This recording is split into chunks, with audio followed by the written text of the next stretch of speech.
I'll move, if I may, to DFO policy. And just before the break, we marked as Exhibit JJJ, document for identification, the transcription that we've made of passages from the Commissioner's questions about policy. And if I may, I'm going to draw the panel's attention mainly the deputy and Ms. Farlinger to portions here. I know you're familiar with some of this, but just to capsulize it, you'll see that under what's called item 3, which is extract from March 2, 2011, the Commissioner said, amongst other things, I've seen documents called new directions, policies, vision statements, reform, and in some cases they're acted upon, those are the Commissioner's words, a policy in the form of something called vision statement. And then this is the real question. The Commissioner is seeking some clarity. What is a policy? What's a vision? What's a new direction? What's a reform package? Do they all have the same weight? Then further down on March the 4th, the Commissioner, amongst other things, said, in other words, this is the middle of that quote, in other words, in the application of those documents to the day-to-day operations of the DFO, what is the weight to be given to those documents in terms of their implementation and importance? And he also asks, how are those things tied together? And finally, over under item 6 from the August 19th transcript, the Commissioner asks, if there is a hierarchy of importance within the DFO structure, where does a framework fit as opposed to a policy or a program? Now, there's a host of questions in there and good questions from the Commissioner, and I'll try to break it down. But with that backdrop, I'll start with you, if I may, Deputy Minister. Can you explain the distinction between a policy, a framework, a new direction, a vision statement, a discussion paper? You're smiling. Well, I will do my best. Thank you. To explain. And Sue will be able to bring, I think, these documents to light. The new direction document, that's a title of a document that could have been applied to any number of things that could have been applied as a title to a program or a policy, or it would be a new direction. Often, though, it's a document like that will be an overarching piece to set the frame for where we intend to go over the next number of years. And then from that, there could be a framework established within it. And I may be wrong because I wasn't part of the new directions document. And the policy, though, becomes closer to the ground than either of those two. And then a program is really how we do our business. So a policy should set out the broad principles, set out the direction, and a program will tell or describe how we do things and how we measure things. So if you like, did you say a framework's at the top of the pile? In general, a framework overall will be at the top of the pile. And then a policy under that? And Yes. then a program is the operational side of things? In general, but we have to be careful because there can be smaller frameworks within an overall program. So really the two clearest distinctions in my view are policies and programs, and a program being the true operations and the delivery part of a policy. That's very helpful, and I think you might have said this, but I missed it.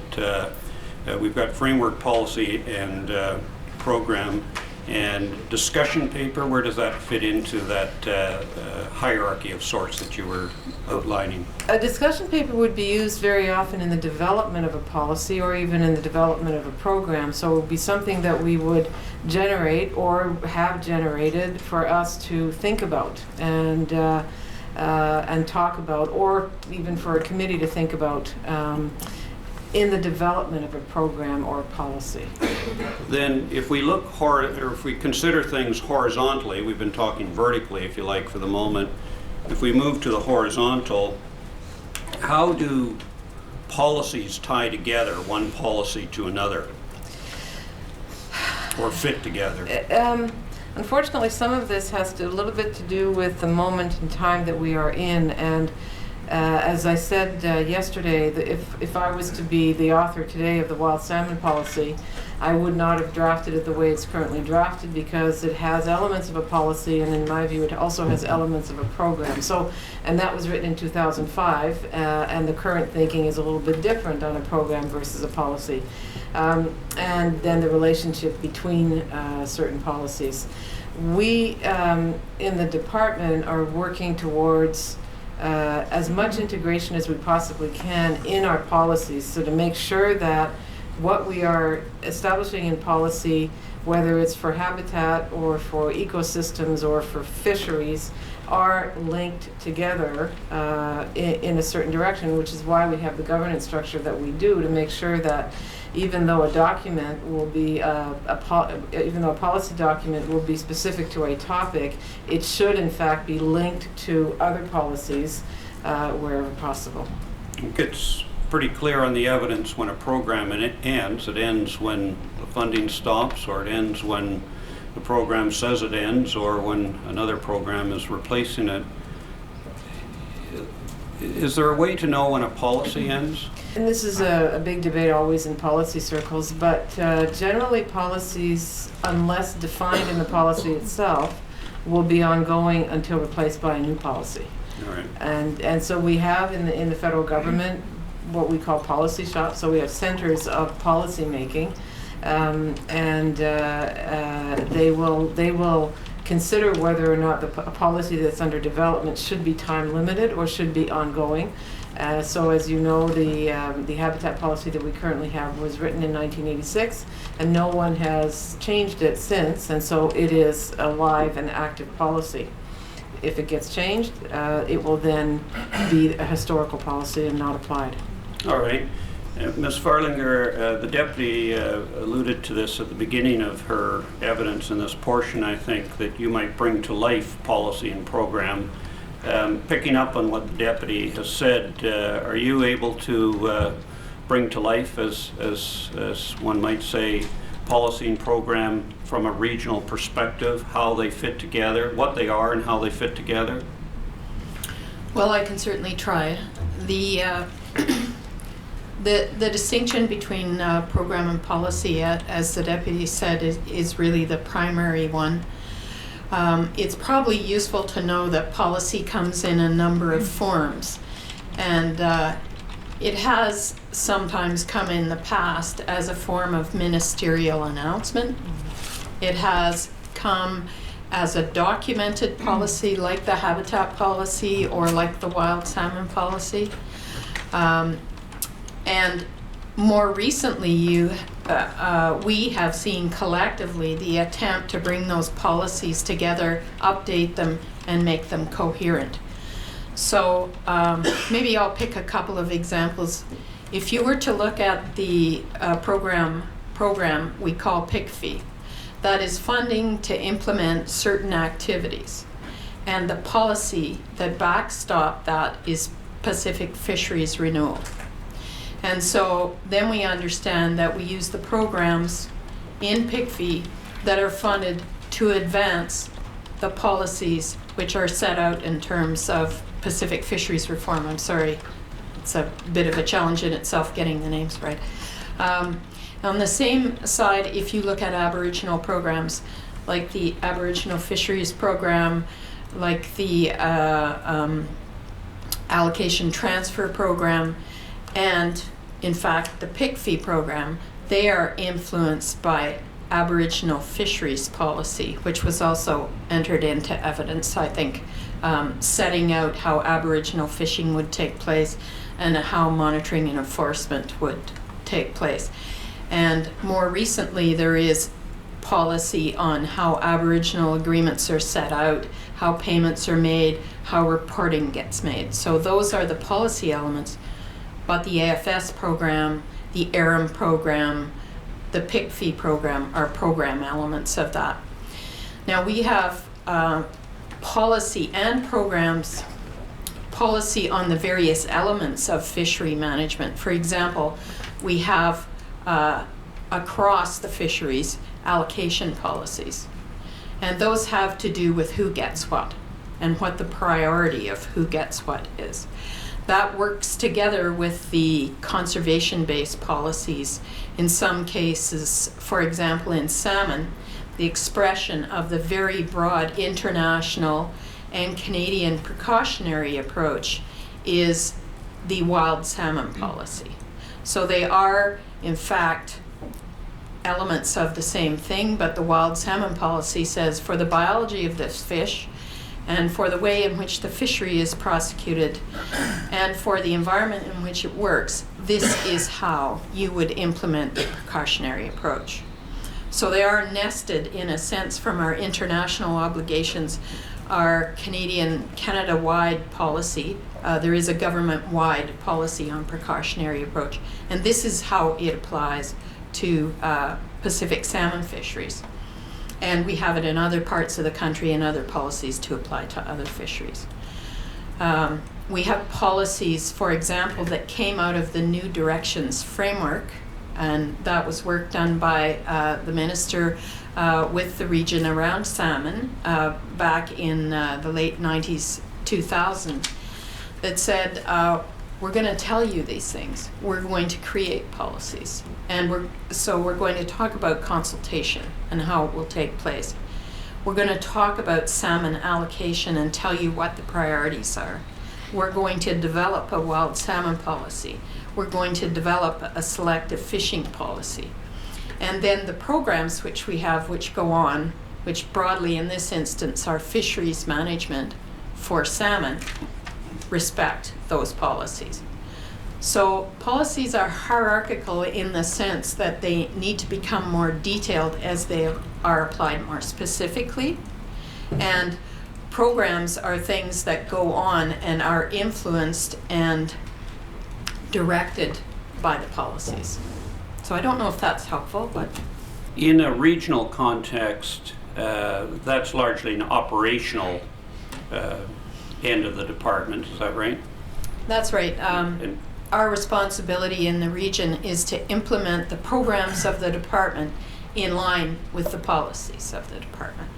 All right, thank you, and you've answered my next question, so thank you very much. Deputy? May I add to that, though? It's true that the regions are the implementers, and they are primarily focused on program, but all of our policies need to be developed with the input of the people on the ground, therefore the input of the regions, because that's where the knowledge is. And so we have policy thinkers who can take a Canada-wide perspective in Ottawa, but we need absolutely to develop our policy with the help of the people who actually implement. So that's why Sue is involved in a lot of the policy committees that we have and brings a wealth of experience to those discussions.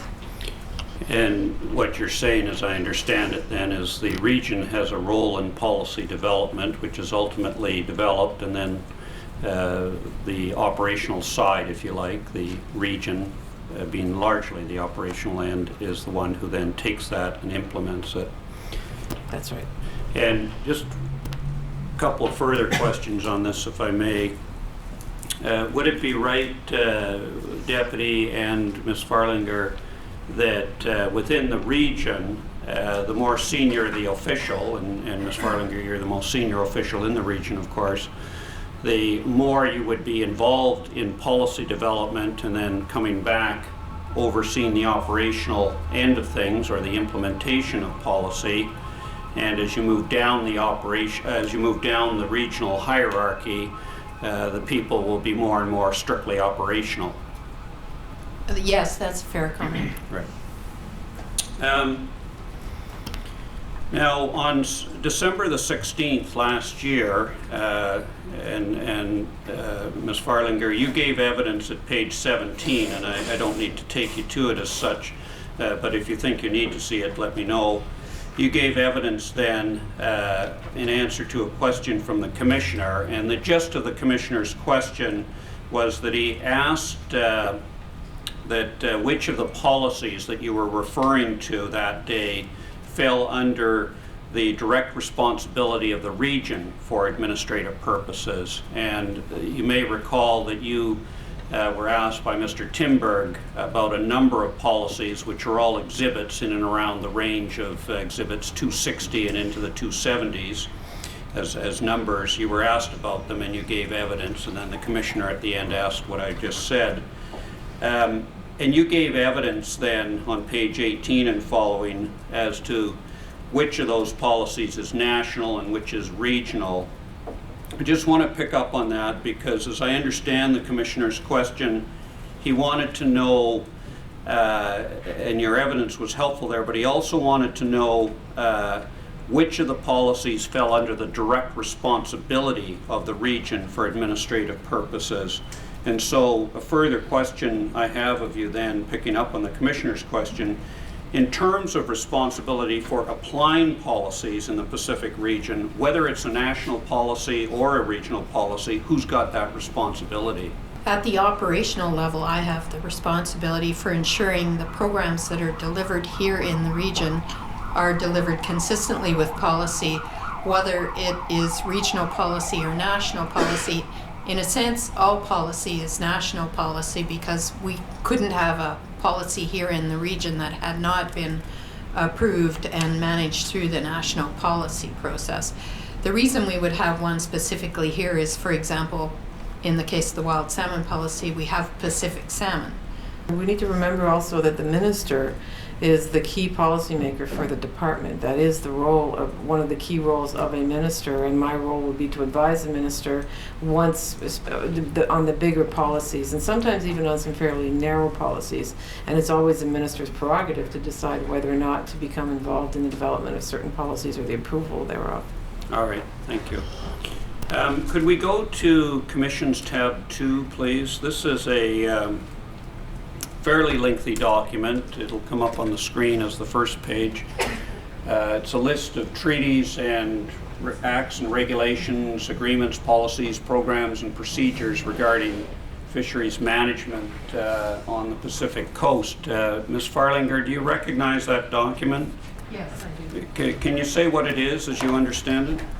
As I understand it, it's a list of well, as you can see, treaties, act, regulations, agreements, policies, programs, and procedures that are related to the management of fish habitat. Fish habitat, sorry. It was something fisheries prepared for purposes of this commission of inquiry, was it? Yes.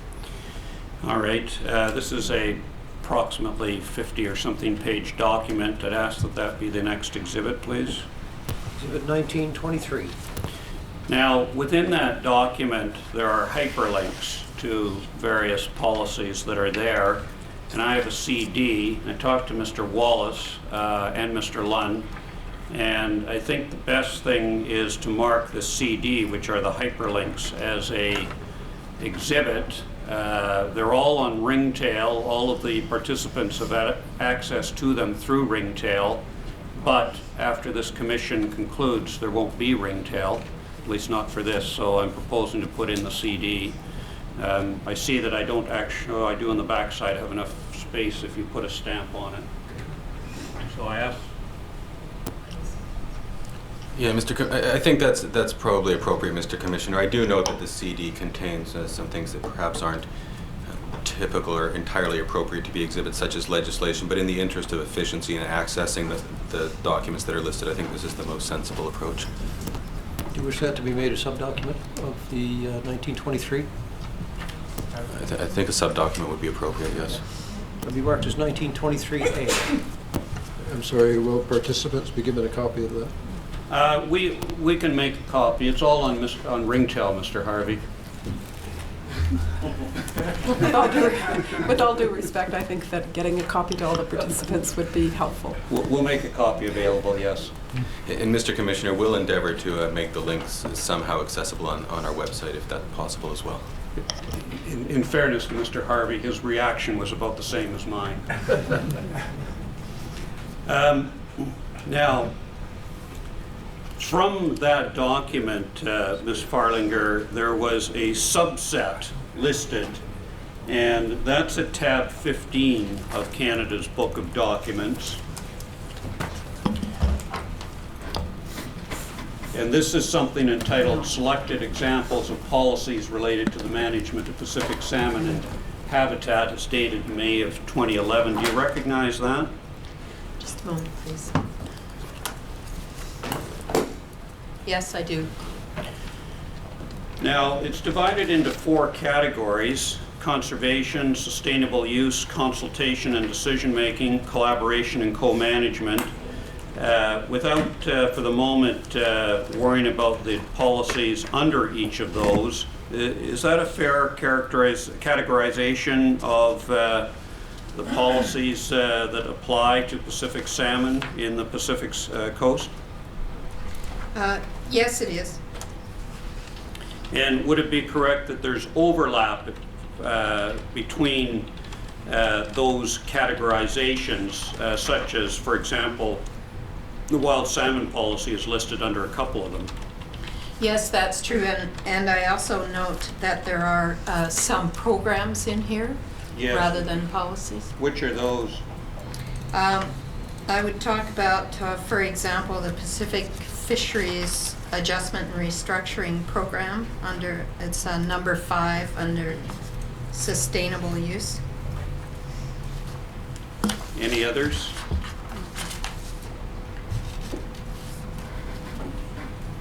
The Pacific Integrated Commercial Fisheries Initiative, number 10. Okay, that comes up as 16 as well. Any others? The Aboriginal Aquatic Resources and Oceans Management Program, number 14. All right. The Aboriginal Fisheries Strategy, number 13. Yes. All right. And I would just point out in consultation and decision-making, the toolbox is really a set of tools as Okay. opposed to a policy. All right. They're a set of tools for practitioners to be in compliance with policy. All right. Could this tab 15 be marked as the next exhibit, please? 1924. If we go to tab 20 of Canada's Book of Documents, we have something entitled A Framework for the Application of Precaution in Science-Based Decision-Making About Risk. And I'll turn to you, Mr. Bevan, if I may, with regard to this. Do you recognize this document? Yes, I do. And what is it, firstly? It's giving guidance on how to use scientific information in the making decisions, and to do so based on on use of the precautionary approach and following the precautionary principle. Okay. And I'm just going to identify a couple of one other document, and as I go there, and then we're going to come back to some substantive questions. As we go to the next document, may tab 20 be the next exhibit, please? It's already marked as Exhibit 51. Sorry, the number? 51? Thank you. And if we turn to tab 21, do you recognize this document, Mr. Bevan? Yes, I do. And what is that? Again, it provides guidance to managers in making decisions and incorporating in the decision-making process the precautionary approach. Okay.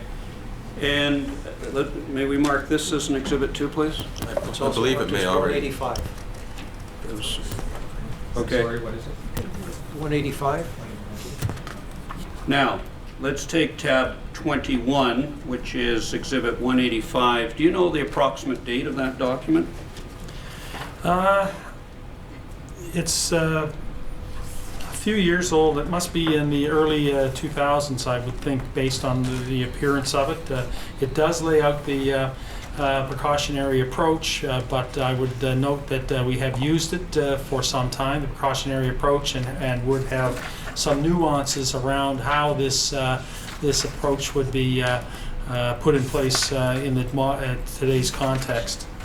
Okay. I don't have a specific date for it, but it's similar to documents I've seen from the years 2000, and I can't put a date on it, whether it's 2003 or 2005, that kind of thing. All right. Turning back to tab 20, which is Exhibit 51, do you know the date of this document? And just in that regard, on the page that's overleaf from the title, there's some coding that makes me wonder or believe that it might be 2003, but do you know?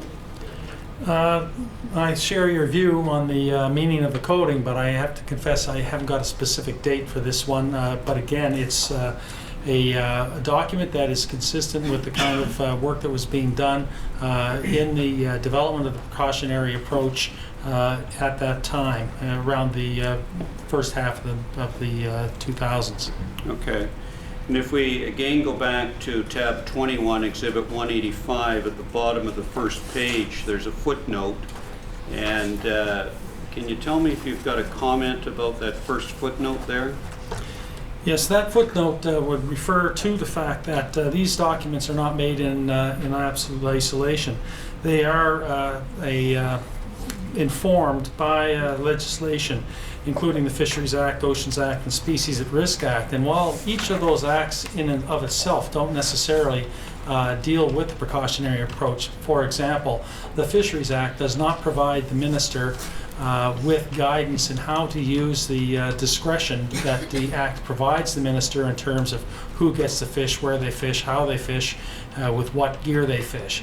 There's not a lot of guidance in that Act concerning how to conserve. There's no reference to that. There's no reference to the precautionary approach, and there's no legal guidance on how to decide who gets to fish and who doesn't.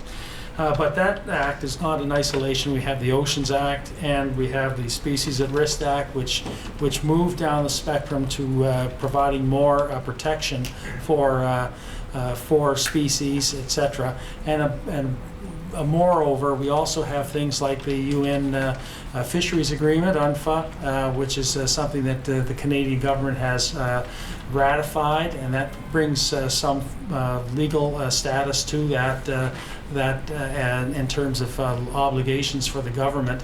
And that again does get specific around the precautionary principle and precautionary approach. And the document that we're looking at here would be reflective of the kind of thinking that went into the development of the precautionary approach subsequent to international work on it under the United Nations agreement on straddling stocks and highly migratory stocks, or UNFA. Okay. You mentioned at one point United Nations Fisheries Agreement, and you said UNFA, so I take it for Madam Reporter, you're saying UNFA, is that right? That's correct. Now, this is all about the precautionary approach or precautionary principle. Is there a difference between those two things? Yes, I think so. The principle is something that was looked at more broadly than just fisheries or just resource management decisions. It was looked at the time in terms of dealing with scientific uncertainty and the need to make decisions in the face of that uncertainty, and how to do so in a way that would manage the risk for avoiding irrevocable or significant harm as a result of those decisions. So it was basic, in our view, a principle on how to make those decisions in the face of uncertainty. When I look at the precautionary approach as reflected in the document that's currently on the screen, it's much more specific. It gets into the details of how to take decisions in the face of scientific uncertainty and to be precautious in order to prevent irrevocable or significant harm to the stocks that we are responsible for managing. And you'll see on some of the subsequent pages the stock status on one axis and removal rate on another, and zones of critical zones, cautious zones, and healthy zones, and the kinds of guidance that the approach would give to managers about how to incorporate uncertain scientific advice in their decision making, and to do so in a way that is precautious. I would note that these approaches that are reflected in this document, we've certainly learned in their application over time. It's almost a little bit of hubris to think that the dial that we as managers get to turn, which is the dial on how much fish is taken and therefore the fishing mortality, that there's a direct relationship between our actions and nature's response to those actions in terms of stock abundance. I think it's pretty clear that we've learned that in certain circumstances where you have high natural mortality or a variable mortality, and you have short-lived species, you're not going to have the kind of control. If you have a long-lived species with low natural mortality, fishing mortality will have more direct potential impacts. These are also designed to deal with multi-year class spawning components of the population. So you'll have a population made up of a numerous of spawning year classes, and year class success, the recruitment of one year class on any given year can be variable, but you have it damped out over time because of the fact that it was based on a population like cod, which could have numerous spawning year classes. The manifestation in the Pacific context of this precautionary approach would be the wild salmon policy, because it has to deal with the fact that in sockeye you only have 3 living year classes when you're fishing on the returning adults, and those can be highly variable in terms of as in any fish population. The recruitment of one year class can be very variable depending on a myriad of conditions that have been presented to the Commission. So we can't use the precautionary approach as written here on multi-year populations, because we have to factor in things such as the status of the population. Is it a long-lived, low natural mortality fishery where you have more control over response to fishing mortality, or is it something where we respond with setting fishing mortality to a highly variable short-lived species with significant natural mortality? In that case, we don't control things, nature controls us, and we set the mortality in response to that. And in other cases, we have a bit more control, but it's not linear, it's not direct. We don't have a dial in to go beyond our control of fishing mortality and have a predictable, absolute predictable outcome in terms of population abundance. And the wild salmon policy reflects the fact that we're applying this general principle to a situation where we have one year class that supports the fishery, and we have to ensure we control the mortality on that such that we get adequate spawners to the spawning ground. But also we have to understand that just because we can do that doesn't mean there'll be an absolute response 4 years out as a result of the adults making it to the spawning ground, spawning and dying, and the subsequent eggs and recruits will come back in predictable numbers. We know that's not the case, so we have to apply the WSP as it's manifest as part of the precautionary approach. That's what the precautionary approach in Pacific salmon is, WSP. We have to be careful about our expectations and about our ability to actually control levels of populations in out years.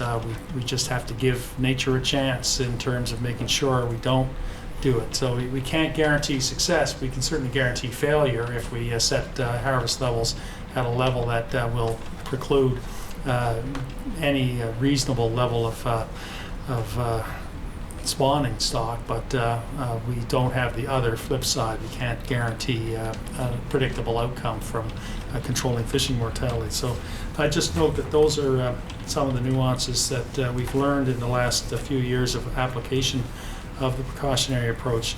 The other thing that's in here is on the decision rules, looking at your ecological conditions for the fishery. What are the conditions favorable or not? And then looking at the trajectory of stocks. Again, that's more easily dealt with in terms of multi-year populations where you have numerous age classes making up the group. and therefore noise is dampened out, and you don't have to deal with hugely variable year classes, which occur in groundfish and other longer-lived populations. We get good years and bad years in them, but it doesn't have the same level of impact in terms of making responses in managing the fishery. So that's perhaps I'll just leave it at that. Ms. Farlinger, you've heard Mr. Bevan. Taylor, I apologize for interrupting. I wonder while you're on this if you could just have Mr. Bevan, if he is the correct party. On page, it's tab 21, the tab you're on. I think it's the second page. And it's footnote number 4. If he could just explain what that's referring to. Mr. Bevan? Or perhaps the panel should say who's the right person. Well, I think that's basically what I had mentioned, that the precautionary approach, because it was designed, and it was an international effort, but it was designed to deal with populations that were made up of multiple year classes and spawning stocks that were also, the spawning stock component of the population was also more than one year class. That model does not apply to the biology of the Pacific salmon fish populations, because they are one year class fishery and they all die after spawning. So to try and adapt the precautionary approach, it was done through the Wild Pacific policy, or the WSP, the Wild Salmon Policy. I don't know if Sue, you want to add more? Is that, I guess, Mr. Taylor, what was confusing me is Canada's policy for conservation of wild Pacific salmon, is that the Wild Salmon Policy document that we have? Yes, I sense that's what, Mr. Commissioner, you were wondering. I'm assuming that's a fancy international name for the Wild Salmon Policy. Yes, that's Wild Salmon Okay, Policy. thank you. Oh, apparently that is the formal name, although we never call it that. Yeah, the Exhibit 8, which is the policy, says Canada's policy for conservation of wild Pacific salmon. So yes, that's the WSP. Does that answer that? Yes, it does. Mr. Thank you very Commissioner? much. Given a very thorough explanation of precautionary principle and approach, and some of how it's applied, using the Wild Salmon Policy as his touchstone for that explanation. You being the Regional Director General here in Pacific Region, do you have anything to add or expand upon to what was said by Mr. Bevan? I certainly agree with the idea that the whole basis of the Wild Salmon Policy comes from the precautionary approach and how we would express it in the management of Pacific salmon. I think that the issues of whether we are operating our fisheries, operating our assessments, operating all the activities we have to do around the management of the fishery in compliance with that policy is something that we are required to do, because it is the policy that sets that. I should give either of the other two panel members an opportunity if you want to say anything. All right. I'd like to move now, if I may, to a different area of questions that touches on the causes of decline of sockeye salmon productivity in the Fraser River. And that's, of course, part of the terms of reference of this Commission of Inquiry. My questions will be mainly of you, Dr. Richards. You're familiar with the April 2011 DFO workshop that happened recently, are you? Yes, I am. And can you just explain, we've had some evidence on this, but just remind us what that was? Yes, Mr. Commissioner, that was really an opportunity that was at my request to bring staff together to talk amongst themselves and for me and for my managers internal to DFO what the latest research results were, following certainly from the other workshops that we'd had and the other work that was done, including the work that was done and presented at the June 2010 Pacific Salmon Commission sponsored workshop. There's been a lot of work that has been done, prepared, and staff working very diligently to try to address this question about what led to the decline in 2009, and a number of different research projects that have been undertaken. And we really wanted to bring staff together to be able to, first of all, share their expertise, because we need to make sure that people are working in a great integrated fashion. Certainly the information that one group might uncover could feed or help some work that's done in a somewhat different scientific area. So we wanted to make sure that the staff were fully informed about what was going on. And we also wanted to make sure that we did as much as we could to help prepare you, Mr. Commissioner, for the hearings that took place over the summer, where many of those same staff came and presented their evidence, and make sure that we were doing as much as we could to, from the perspective of DFO Science, to help you and inform the Commission. And if we turn to tab 5 of Canada's Book of Documents, you'll see there what's called a draft summary report, April 14, 15, 2011. Is that a summary report that came out of the workshop that you've just described? Yes, it is. It's called draft. Is it draft or final? Well, this is the final version that was produced. It didn't go through a lot of internal peer review in the normal scientific sense, so it's not a final polished document, but this was the last document that was produced. All right. May that be the next exhibit, please? It's already marked 1364. Oh, all right. Thank you. Now, if you turn to page 3 and 4 of that document, I don't know if we can see both of them at once, or if we try to see both of them at once, the print will be too small. Take a run at it, I suppose. There we go. You recognize that, do you, Dr. Richards? Yes, I do.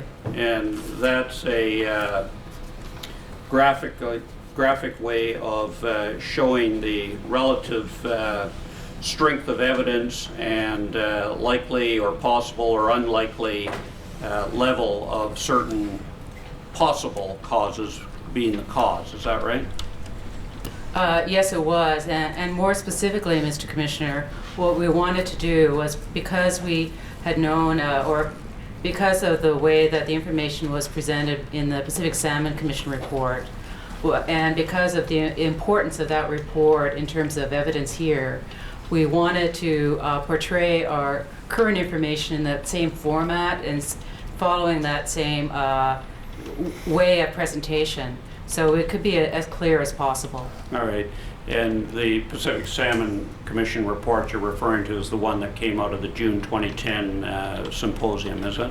Yes, that's correct. And that, Mr. Commissioners, the report is dated August of 2010, although it comes from the June 2010 symposium, and I'm quite sure it's an exhibit, but I'm not going to venture to try and say the number, but on the break I'll find that out, and we'll let you know. Have you, so you've presented the outcomes of your workshop in a similar format to what the Pacific Salmon Commission did. Have you had a chance to look at and compare the thinking, the best thinking that came out of your workshop in April with what came out of that Pacific Salmon workshop in terms of how well they line up or don't line up? Well, that is what we intended to portray in the table that you have on the screen in front of you. All right. And so if I can just, I'll have to, refresh my note explicitly here. But I think there were a few areas where we had slightly differences of opinion, but overall, I think our results are very consistent with what was presented at that workshop. And I think that the way that this is, that the shaded boxes were, the shaded gray boxes on the screen would be the views that were presented and the information that was presented in the Pacific Salmon Commission report. There's a couple of boxes which are black, and I think that is I think that is where we might have had a slight. Sorry, just trying to. No, I think they're black. the same. Now that you say Yeah. what the shading is, and I've got the two of them in front of me, and Okay. we'll all be able to compare them when we have the records there, of course. But I think you're right that the shading is representing what was said before, Right. and And the the- X's are your own comment now, is that what it is? Yes, that's correct. I see. So if we look at what's on the screen, your April assessment, your collective assessment from April are the X's, and the Pacific Salmon Commission a year earlier roughly is the shading. That's correct. So in general, we're very, very consistent. We have given a bit more weight, as you've already heard in evidence, to oceanic conditions outside of the Strait of Georgia. All right. And then what now? What is DFO Science continuing to do? What follow-up is occurring? What are the next steps? Where do you go from April? I think, as I indicated, that a lot of the work that we were doing, especially on the short term, was trying to get as much information as we could, Mr. Commissioner, to help inform the hearings that happened and took place in July and August and into September already. So a lot of that work has been already presented as evidence by the scientist that you had here. But in general, I mean, as I indicated earlier this morning, our work is not done in isolation. We have not, in general, done a lot of research projects which are focused solely on Pacific salmon. We had a lot of ongoing research programs that would be feeding on and contributing to the information that was relevant to those questions. Certainly, our ongoing monitoring programs, and such as I described this morning, have been continuing, and that would include programs such as the enumeration programs that take place on the spawning grounds, that include the trawl surveys in the Strait of Georgia and further up north on the coast, and off the west coast of Vancouver Island.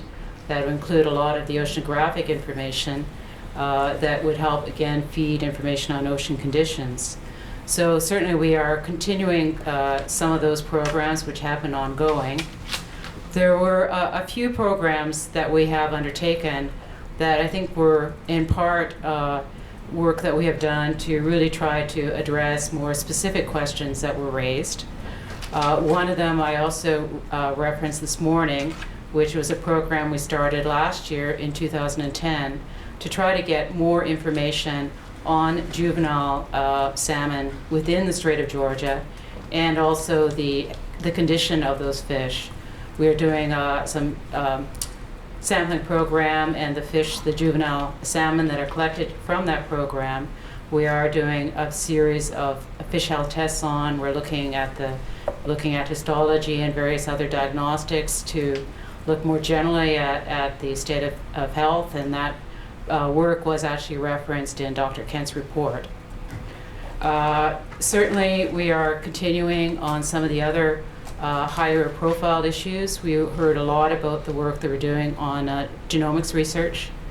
Dr. Garver did mention some work that is ongoing, and we are trying to certainly investigate the issues around the genetic signature and try to get more clarity into what that really means. We think we may have a virus, as was described to you in hearings earlier. We have begun, as Dr. Garver mentioned, some challenge experiments on that, to look at that, and we will continue to do some more research in that area to try to elucidate that question as much as we can, because that's a very new area for us, and there's lots of very simple questions for which we just don't at this point have the answer. Sounds like the work you're doing now is building on the April workshop that you had. Is that right? Yes, that's correct. And that workshop built on the June symposium that the Pacific Salmon Commission had.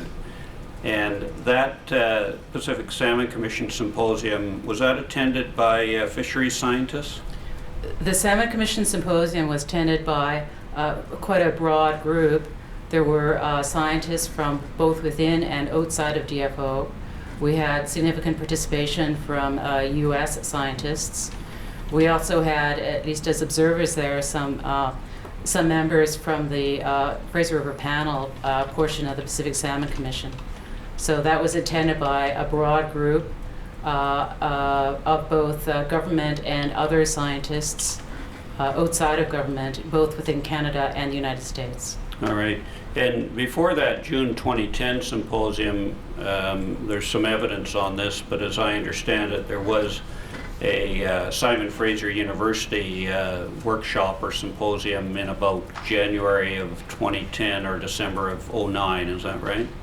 I think it was in the fall of 2009. Right. And as well, there was in September of 2009, was there a DFO workshop? We had just an internal DFO workshop in September of 2009, yes. And out of that workshop came a trio of briefing notes that I won't go to them right now and don't remember the numbers at the moment, but the trio of briefing notes that we've seen quite a bit of. Well, that was where we first brought staff together to say, what happened? You know, why did we have such a poor return in 2009? What are various ideas? It was very much a brainstorming session. We didn't have a lot of data at that time. It was really intent to start brainstorming around various hypotheses which might have led to the decline in 2009. As I indicated, Mr. Commissioner, on the break, I'll get the exhibit number for the PSC symposium comparable to the April one on the screen now. The page in the PSC symposium report is page 9 and 10. Now, Dr. Richards, you've given a fair bit of evidence on this next point, but I'm wondering if there's anything that you want to say to elaborate beyond what you've said, and I'll take the liberty of pointing you to, or highlighting certain things that you may or may not want to comment upon. The question has to do with the challenges for science in trying to determine the causes of the decline in Fraser River sockeye. And you've spoken, as I say, about this. There's climate change. That's a challenge, I take it? Certainly, climate change would be one of the factors that would be setting the context around what's going on. So that's affecting a lot of things besides Fraser sockeye, but yes, it is certainly one of the contextual factors we need to take into consideration. And what is it about climate change, or what more specifically can you say? Well, there are a number of aspects within the climate change. At this point, certainly in terms of climate change, it's not something that we sort of understand fully about what all the long-term impacts would be. But certainly on the short term, we know that there has been extreme variability in ocean conditions in general, temperature being an obvious signal. And we have seen some big fluctuations in at least surface temperatures, and with the Argo program that I described this morning, we will now be able to get more information on temperature at a range of depths throughout the ocean. And so that is certainly one thing where we have seen that there have been some big changes. And so that's also a signal for other changes in productivity in terms of the timing and the distribution and species composition of different kinds of plankton, which would then be the food supply for salmon. So yes, I mean, it's a potential factor. We don't fully understand how it's going to play out at this point. And there are other aspects of it that haven't really been brought up to date, and which we don't know about very much yet. One would be what's going on with the fact that the oceans are becoming more acidic, and that again could play into the longer term production, but that's something more in a future looking aspect than something today. All right. Does the range of habitat and length of migration for Fraser sockeye pose a challenge for trying to determine from a scientific standpoint what's going on? Absolutely. And as I alluded to earlier this morning, it's difficult to catch juvenile salmon in the ocean. We are able to follow them to some extent as they migrate along the coast, but when they go into the open ocean, it's very difficult to get precise information on where those fish are located and exactly what's going on. So that is extremely difficult question from the technology standpoint. We don't really have good tools to be able to answer that question. All right. Just reminding myself here, I'm going to drop back and ask a question and then jump forward again. I understand that there's going to be a conference, and I'll get the name wrong, but you'll probably get enough words that you'll know what I'm talking about. The North Pacific Anadromous The North Pacific Commission? Anadromous Fisheries Commission. Thank you. We'll come to what that is. We've had some evidence on that, but just to remind us. But is there a conference coming up on that? That is an international organization with, I think, 6 or so countries which are parties to that convention. It rotates its meetings annually amongst the different parties. This year it is Canada's turn to host that meeting. It will be held, the annual meeting will be held in Nanaimo at the end of October. As part of that, every 2 years, they try to have a scientific session. And this year, there will be a scientific session held, workshop over a 2-day period, and that will be in Nanaimo. Do you remember, or do you know the title of the workshop? I can't remember precisely the title, but I think the focus is on pink and chum salmon. All right. And is that being organized by, amongst other people, Dr. Beamish? Dr. Beamish is one of the individuals who is on the steering committee that would be organizing that workshop, yes. And the name probably gives it away, but I understand the member countries include Canada, United States, Russia, Japan, Korea, South Korea? Korea is a member as well. Yeah.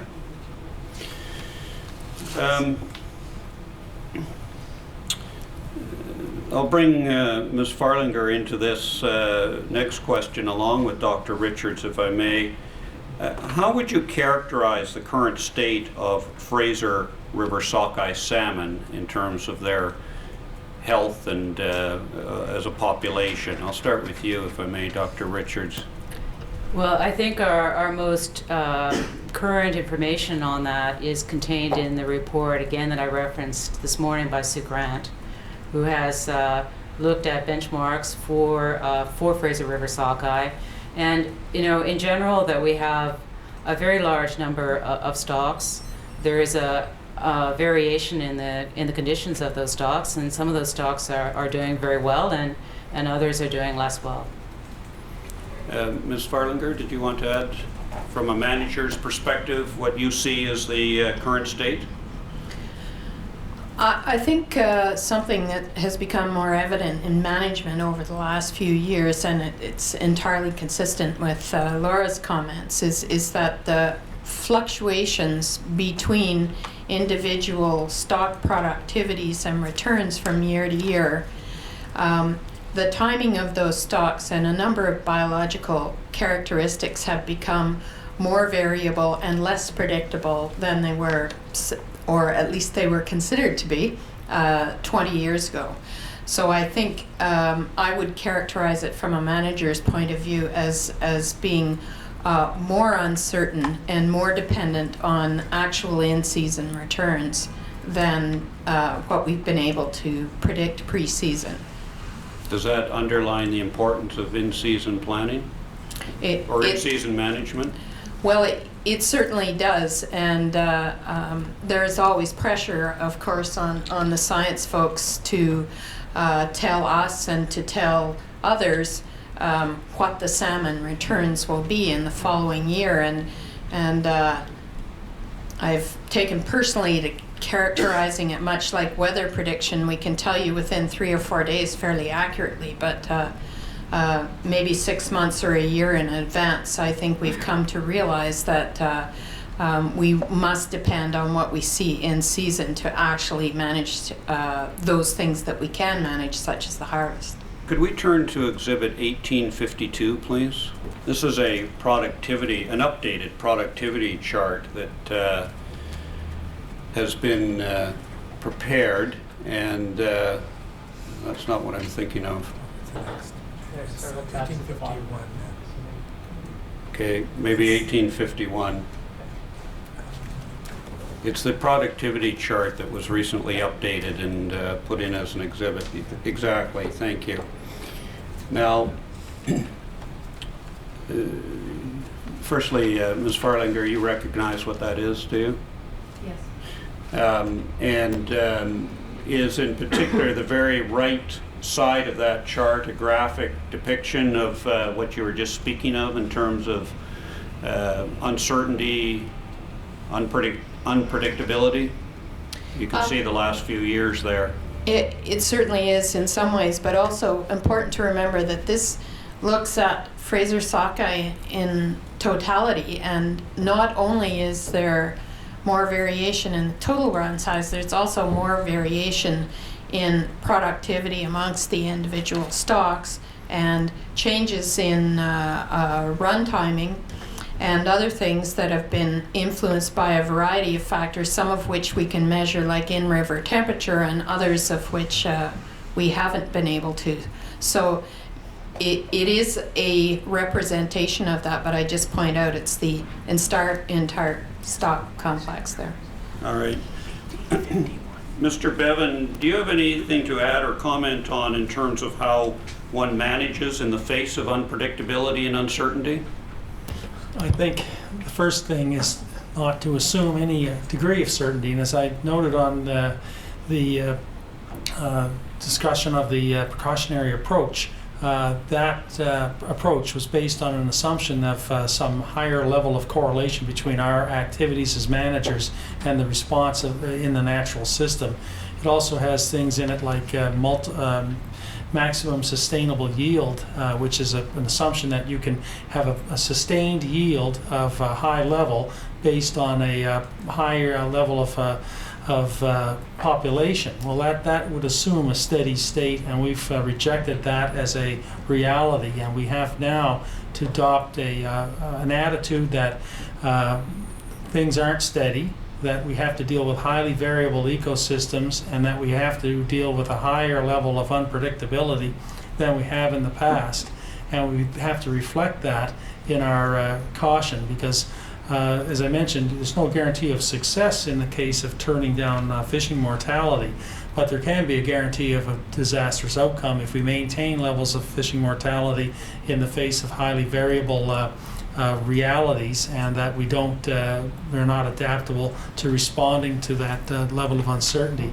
The other thing we've done in the past, and it's even somewhat reflected in the precautionary approach, is relied on indicators of abundance and focused on what we thought were reasonable levels of or reasonable ways to determine levels of abundance, and not kept our heads up looking at the broader picture.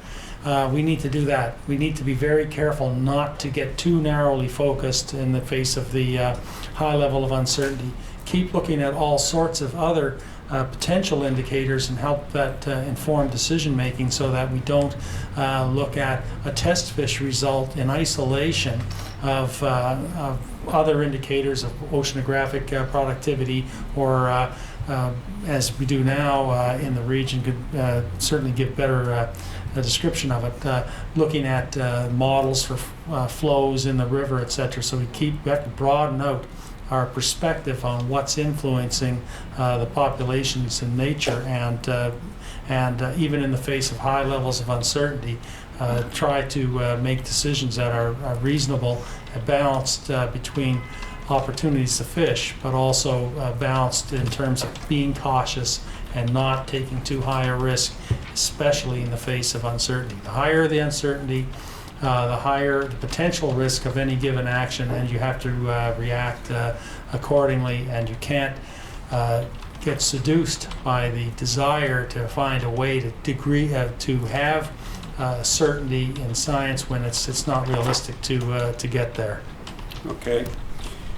I'm going to turn now to a different set of questions, and these go to improving the future sustainability of the Fraser Sockeye and the Fraser Sockeye fishery.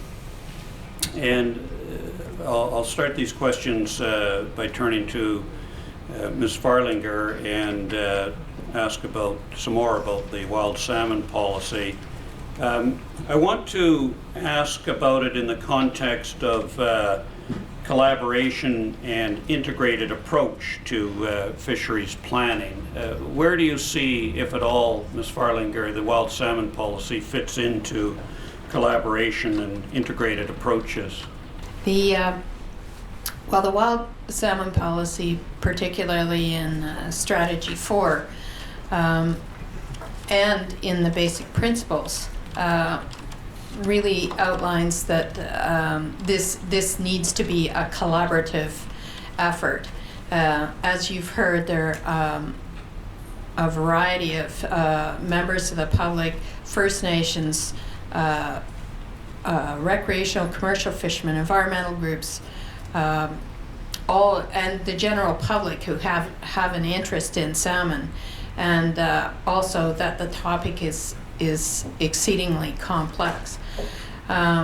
So one of the bases of collaboration, and something we've been working on in the last certainly 10 years, and more specifically in the last 5 years, is a common understanding of data and information, improving catch monitoring, an understanding of the variability in the science advice we get, and the reliability, and really giving ourselves and others a more realistic picture of what it is we're trying to manage, and those benefits. And ultimately, the wild salmon policy speaks to the much greater understanding of the genetic and geographic units of salmon in making the kinds of management decisions that have to be made. And those decisions need to be informed. And not only does the minister or the department need to be informed by all those groups, but those groups need to understand each other's perspectives. And so the whole issue of collaboration has many dimensions.